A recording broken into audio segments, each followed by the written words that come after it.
Hello, Parkside fans. Matt Menzl alongside the Director of Athletics, Andrew Gavin, as he begins what is year number 3 here in the fall in his position with the Parkside Rangers. And let's start there by looking at the previous 2 years, highlights for you, how you feel you've grown in this position. Yeah, certainly. It's kind of crazy to think it's been as long as it has. In some ways, it feels like, and I'm sure most people can relate to this in a lot of new jobs, but it feels like I just got here. And there's another aspect of it that feels like it's probably aged you. It's for a aged long you, time. Huh? Well, the children do that. But yeah, it is interesting going into year 3. And honestly, my son just turned 2, who wasn't even born when I got here. So it was kind of it did make me stop and think, like, wow, we've been here for 2 full years, and have really become ingrained in the community, ingrained in the university, in a good way, to feel like when he turned 2, it kind of cemented it for me and the family that, this is year 3. So that was fun to think about, and certainly I'm happy with our progress. It's been exciting. It's been a roller coaster at times. We've tackled a lot. I think that's one thing that occasionally, and this year's been an example of that I have to remind myself to slow down, to enjoy progress. But we've got so many good people here that are talented, that are hardworking. So it's even more motivation to keep making progress, keep getting things done, keep launching new initiatives, continue to support our student athletes and coaches as best we can. We've got a lot of work left to do in all of that. So it's kind of playing this balance of appreciating progress, slowing down enough to allow our staff to take a breath every now and then, but also continue to be motivated to make progress, to make this place better and do our part for the university. This might be asking, like, who's your favorite kid? But when you look at all of your accomplishments so far here, is there one or two that maybe right now you're most proud of? Obviously, you're hoping the best is yet to come, but is there something so far in your first couple of years you say, you know what, I'm really proud that we were able to do this or that? Yeah, 2 things come to mind, and I think in each case they're tied to everything else we do. And the first one is people. And we've talked about this, and we talk about it a lot because we're proud of it, but both the quality and quantity of our people is something that I'm really proud of. When I took over, we had less than 20 people on staff, and we currently have 45. So quantity has made a huge difference. Our capacity to take on some of the initiatives that we're taking on to make the progress we're trying to make, to support our student athletes and our coaches at the core of that progress, is so much better because of the quantity of our people. But beyond that, and not to diminish anyone who was already on staff when I got here in fall of 2017, but the quality of people we've added has made Parkside so much better and makes us so much better, and the work we're doing. So certainly people has been at the forefront of what we've done, and really what I'm probably most proud of. And the second thing that's part of what we talk about with Ranger Impact, the M is mindful of mission. I am incredibly proud of how well aligned Parkside Athletics is with the University of Wisconsin-Parkside.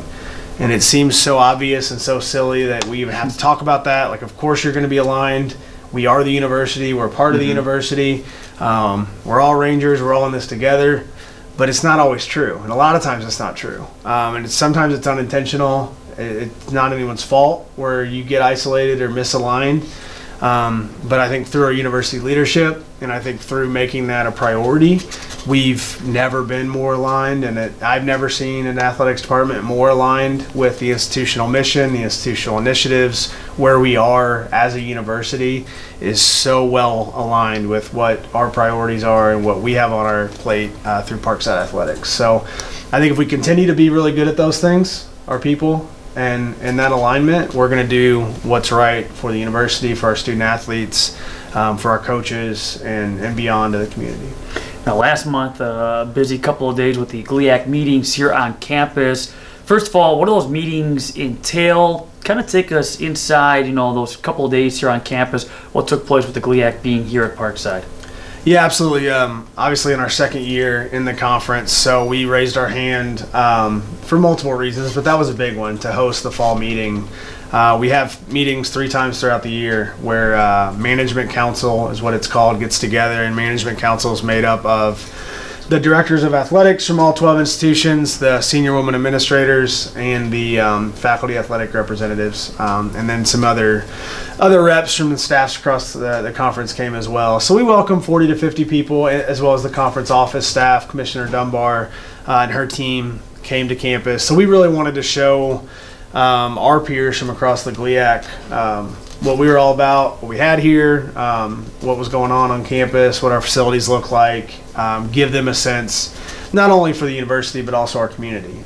Being new, some of them had been here through regional play and other things over the years competing with Parkside, but most of the group had never been to the university, had never been to southeastern Wisconsin, other than probably driving up I-94 at some point. So it was really an awesome opportunity to put the spotlight on us in a way that was also welcoming and getting to play that host role for the conference. So a lot of fun. Business was conducted. We have great meetings, where we get to, some of it's as simple as approving schedules or action items and changing a bylaw here and there that we think is outdated or needs some tweaking. But a lot of it's just really healthy dialogue about what opportunities, challenges are on the horizon for us, to make sure that we're trying to be as proactive as possible, and then just get to know each other better. It's always fun. We're competitors, but most of the time we're doing that from a distance. We try to get on the road and support teams every now and then, and get to hang out with colleagues from across the conference and see their facilities. But more often than not, we're watching a video stream or checking live stats and competing in that way. So it's always good to be in the same room with people. See, the real follow-up would be, okay, you raised your hand this time, would you raise it again next time? But all kidding aside, okay, year number 2 in the GLIAC, your takeaways from year number 1 and what you look forward to now, again, with this association with Parkside, being a member of the GLIAC. Yeah, it's been great. I think the welcome was incredibly warm across the league. The competition is strong. We knew that. We knew that going in, but certainly seeing it day in and day out, sport by sport, seeing what we're up against in terms of the competition piece has been a part of it. I think that first year allowed us to do that, to benchmark ourselves. We did a lot of number crunching behind the scenes as well in terms of what we're competing against and understanding where we need to go to close the gap on some schools in the GLIAC, and also learn, we're in pretty good shape in some areas too. I think that's part of what benchmarking gives you, is a sense of, okay, we're in a good place here. I still want to get better, but we're doing pretty well in this area. But here's where we need to close the gap. So it's really valuable to kind of go through that process as a first-year member of the GLIAC. And how that transition into year 2, coincidentally, has allowed myself as the athletic director and Chancellor Ford as our university's leader to step into leadership roles solely based on alphabetical order. We came into the league in 2018-19, and Wayne State was at the helm of the leadership positions, and Wisconsin Parkside was next. So Chancellor Ford is the chair of the Council of Presidents, which is a really, really important leadership role within the GLIAC, and I am serving as the chair of the Management Council. It's a 1-year term, but I think maybe a little earlier than we would have liked in some regards, but it's a really great opportunity for us to be involved at a different level and learn even more about the GLIAC, but also be able to share past experiences that we have as an institution from our past experiences in other conferences, and put our stamp on the GLIAC a little bit too. So I think, not to speak for my boss, but I think she's really embraced that role and enjoyed that role.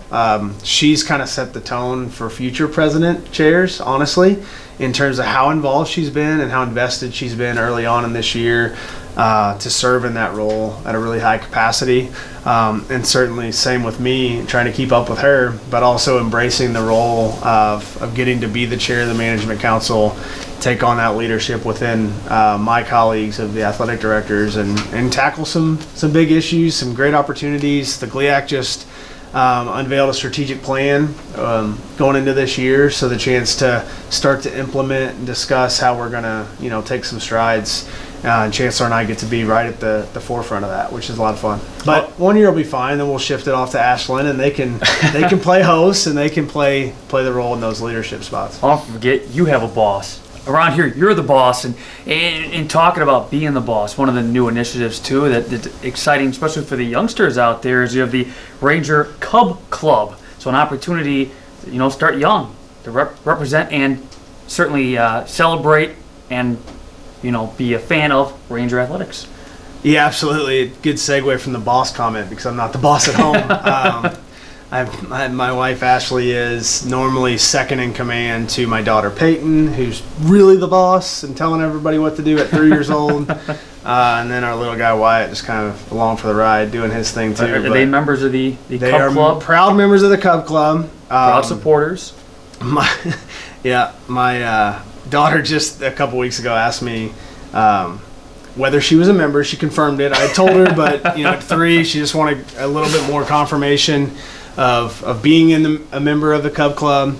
Asked me if I would be there, and I said no, it's just for kids. And then asked who else would be there. So I told her the Rangers, and she got pretty excited about that. So our little ones are proud members of the Cub Club. They show their claws. They said go Rangers. But we were excited about that, and really the team and strategic communications and marketing, and then our sponsors have been at the forefront of getting this going. I've been talking about it since I got here, but it's one of those things we intentionally held back until we were ready to have sponsors that'll make it as good as possible for the young kids that are going to join, ready from a staffing perspective to fulfill and make sure it's a really good opportunity, and we're ready for kids coming to campus at events, and then ready to make it free. That was a really important part of it. We obviously are budget conscious, and we're trying to make sure we're using our resources to the best of our capabilities. But we did not want to create a program that's intentionally inviting young kids from our community to come get to watch our student athletes compete and interact with them through autographs and other things, and get to have them as role models and people that inspire them, and ask them to pay for it. Like, that wasn't on the table for me as it related to launching the Cub Club. So we really do thank our sponsors that have stepped up, that have been excited about helping us launch this initiative to invite young people to our campus to get to see a high level of athletics, and not to ask them to pay the $10, $20, whatever it is that could have been the membership fee. So that's really a big deal, and we'll take care of them. We'll make it as fun as we can, and inflatables and t-shirts and other giveaways that our sponsors are a huge part of as well. So it's a lot of fun. Of course, the young ones will be excited too to hear about Haribo Gummy Bears. They're now recently announced partnership with the university. What does that all mean now for athletics? What does that entail, and just the impact it could have going forward for Parkside athletics?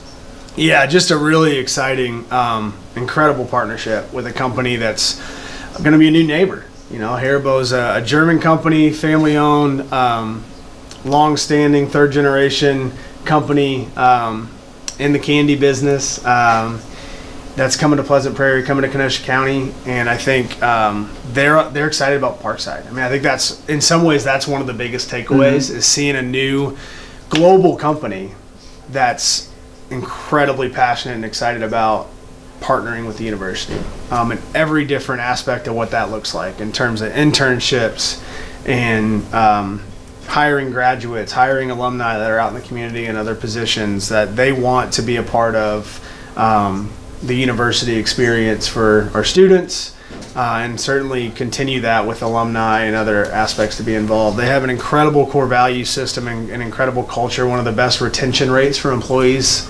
globally through Haribo, incredible educational benefits. So some of their employees will now become MBA students at Parkside. It's really multifaceted. It's strong. It's broad. It'll be adaptable as time goes on. But Wes and his leadership team at Haribo, Chancellor Ford and her team here at Parkside, we're just really excited about starting it and then seeing how it goes. So it's really multifaceted. It's university-wide. A lot of different elements to it. They're supporting a scholarship fund that has a significant impact on our students, helping students get to graduation day by closing that financial gap when they're close to commencement, close to getting that degree. So Haribo is really being supportive of scholarships across campus. And then certainly we're excited about how it impacts athletics directly and how it impacts our facilities directly, beyond athletics too. So We announced that we will have Haribo Court here in D. Simone Gymnasium. So the logo is proudly displayed in D. Simone Gymnasium. Pretty cool logo, gummy bear on it. I know my daughter and son are going to be excited to see it every time they come to a volleyball or wrestling or basketball competition. And then the impact of that is going to be that we're going to move forward with a project to do a complete bleacher reconstruction in D. Simone Gymnasium, which is much needed. It's overdue, to be honest. And some other enhancements along the way that'll be tied to some future fundraising initiatives that we can make that facility and continue to strive to make all of our facilities as top-notch as we can at the best of our ability. And that'll certainly impact our student athletes. It'll certainly impact the 4 sports that compete in D. Simone Gymnasium with volleyball and wrestling and men's and women's basketball. But beyond that, all of our student athletes that work out in there, do different things in there, but they all graduate in there. Mm-hmm. That's the home of commencement. And to be able to have that facility take a step forward in terms of seating and amenities and video boards and other things that we'll want to get done in there will not only change game day atmosphere, but it's going to change commencement atmosphere. And that's pretty cool too. Well, how exciting, as we ramp things up, you look at all the things that are going on around here. What I think is exciting too is it's for fans and for supporters of this program of all ages. I mean, we talk about the kids club, and you talk about things that are happening on campus and different initiatives. I mean, there's something for everybody, and the best part is this is just the beginning, and it seems like there's never a dull moment. There's always something new and exciting happening around here, and it's hard to believe, like you said, it's only been a couple of years for you on campus, but it just seems like it's never a dull moment. There's no off season for you. No, and I hope there never is. But yeah, I think every university can and should say this and want to be committed to all ages. But universities are somewhat unique in the ability to do that. To welcome a 3-year-old to get to see Ranger Bear and get to think about what they may look like as a women's soccer player or volleyball player or wrestler one day. And then to think about the recruitment stage as that goes on, and it's important for us to be bringing young people here so they're exposed to the academic and educational opportunities at campus. As those that are capable get to play at the Division II level, obviously the uniqueness of we bring there within our own state.